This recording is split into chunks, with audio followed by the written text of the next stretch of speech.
Hello दोस्तों, स्वागत है आपका मेरे यूट्यूब चैनल में। और आज हम लोग पढ़ेंगे उपराष्ट्रपति। ठीक है।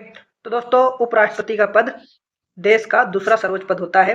अमेरिका के उपराष्ट्रपति की तर्ज पर भारतीय संविधान में उपराष्ट्रपति पद से संबंधित प्रावधान किए गए। दोस्तों, हम लोगों ने पिछले वीडियो में पढ़ा था राष्ट्रपति, और इस वीडियो में हम लोग पढ़ रहे हैं उपराष्ट्रपति। और उपराष्ट्रपति का पद जो है वो राष्ट्रपति के बाद में दूसरा पद होता है, और यह अमेरिका के उपराष्ट्रपति की तर्ज पे भारतीय संविधान में लिया गया है। इस बात को आप लोग ध्यान रखिएगा। ठीक है। अनुच्छेद 63 के तहत भारत का उपराष्ट्रपति होगा। निर्वाचन 66 ठीक के अनुसार उपराष्ट्रपति को संसद के दोनों सदनों से निर्वाचित और मनोनीत सदस्यों के निर्वाचक मंडल द्वारा चुना जाएगा। ठीक है। तो उसमें क्या था, राष्ट्रपति में क्या था, लोकसभा, राज्यसभा, ठीक है, और राज्यों की विधान परिषद तथा राज्य संघ जो आपके थे दिल्ली और पांडिचेरी के भी उनके विधान सभा से, ठीक है, आपको निर्वाचित सदस्यों द्वारा चुनाव होता था राष्ट्रपति का। इसमें क्या है, इसमें जो है विधानसभा से सदस्यों का नहीं बदल लिया जाता है। तो खाली इसमें लोकसभा और राज्यसभा के निर्वाचित सदस्य निर्वाचक मंडल द्वारा इसका चुनाव किया जाता है। ठीक है।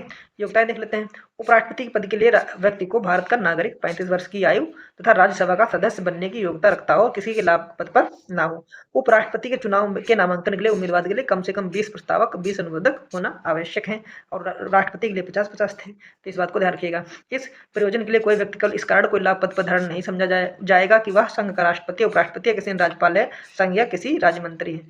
ठीक है। यानी आपको मिला के जो आपके पदों पे ना हो, ठीक है, आपकी नियुक्ति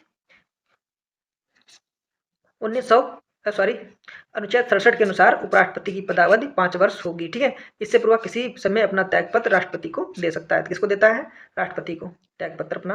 उपराष्ट्रपति को राज्यसभा के तहत कुल सदस्य के बहुमत द्वारा संकल्प पारित पद से हटाया जा सकता है। इसके लिए लोकसभा की असहमति आवश्यक होगी, यानी राज्यसभा के तत्कालीन कुल सदस्य के बहुमतों द्वारा, ठीक है, संकल्पित कर उसको 2/3 बहुमतों से हटाया जा सकता है। लेकिन उसके लिए यानी कुल मिलाकर संसद के द्वारा हटाया जा सकता है। जैसे राष्ट्रपति को 14 दिन पूर्व लिखित सूचना देना अनिवार्य था, वैसे उपराष्ट्रपति को भी इसके लिए 14 दिन पूर्व उसे लिखित सूचना देना अनिवार्य होता है। ठीक है। अनुच्छेद 69 के अनुसार राष्ट्रपति उपराष्ट्रपति को उसके पद की शपथ राष्ट्रपति और राष्ट्रपति द्वारा नियुक्त व्यक्ति द्वारा दिलवाई जाती है। ठीक है। ये आप इस चीज को ध्यान रखिएगा। अब हम लोग वेतन के बारे में बात कर लेते हैं। इनके वेतन के बारे में हम लोग यदि बात करें तो उपराष्ट्रपति का कुछ वेतन राज्य के सभापति, यानी ये चीज ध्यान रखिएगा, इंपॉर्टेंट है कि राज्य के सभापति के रूप में, राज्यसभा के सभापति के रूप में इनको वेतन मिलता है। ठीक है, प्रदान किया जाता है। और राज्यसभा के सभापति का वेतन 4 लाख रुपये प्रति माह है। ये बढ़ता रहता है, ये आप ध्यान रखिएगा, अपडेट होता रहता है। ठीक है। ये करंट अफेयर का क्वेश्चन है।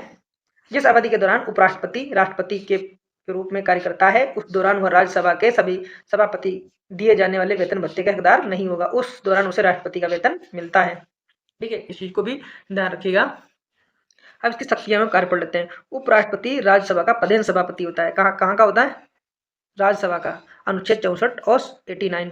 उपराष्ट्रपति राज्यसभा का सदस्य नहीं होता है। देखो इधर, उपराष्ट्रपति राज्यसभा का सदस्य नहीं होता है, इसलिए किसी विषय पर मत देने का अधिकार उसे नहीं होता है। ये ध्यान रखिएगा, कथन के रूप में आ सकता है। उपराष्ट्रपति राज्यसभा का सदस्य नहीं होता है, इसलिए किसी विषय पर उसे मत देने का अधिकार नहीं होता है, परंतु बराबर मतों की स्थिति में निर्णायक मत देता है।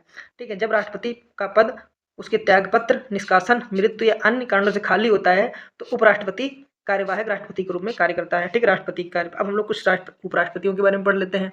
तो देखिए, डॉक्टर एस राधाकृष्णन, ठीक है, प्रथम कार्यकाल इनका ये था। इनके सीक्वेंस लगाने के लिए आता है, बस इनके नाम आप याद रखिए।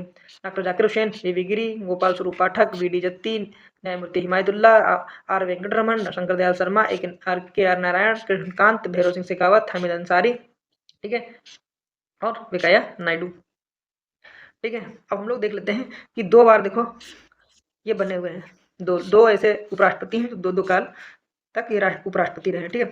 कार्यवाहक राष्ट्रपति के रूप में देख लेते हैं, 6 महीनों की अवधि तक कार्य कर सकते हैं, यानी 6 महीने से ज्यादा ये लोग कार्यवाहक राष्ट्रपति के रूप में कार्य नहीं कर सकते। इस अवधि में नए राष्ट्रपति का चुनाव करना आवश्यक हो जाता है। जब वह कार्यवाहक राष्ट्रपति होगा तो उस दौरान राज्यसभा के सभापति के रूप में कार्य नहीं करते हैं। ठीक है। राष्ट्रपति उपराष्ट्रपति के चुनाव से संबंधित विवादों का अंतिम निर्णय सर्वोच्च न्यायालय के द्वारा होता है। निर्वाचक मंडल अपूर्ण होने की स्थिति में इसके चुनाव को चुनौती नहीं दी जा सकती है। ठीक है। निर्वाचक मंडल जब अपूर्ण होने की स्थिति में इसके चुनाव को चुनौती नहीं दी जा सकती है। ठीक है। आगे हम लोग देख लेते हैं। आगे हम लोग पढ़ेंगे अगले वीडियो में प्रधानमंत्री एवं उसकी मंत्री परिषद। तब तक के लिए दोस्तों आप लोग ख्याल रखिए अपना।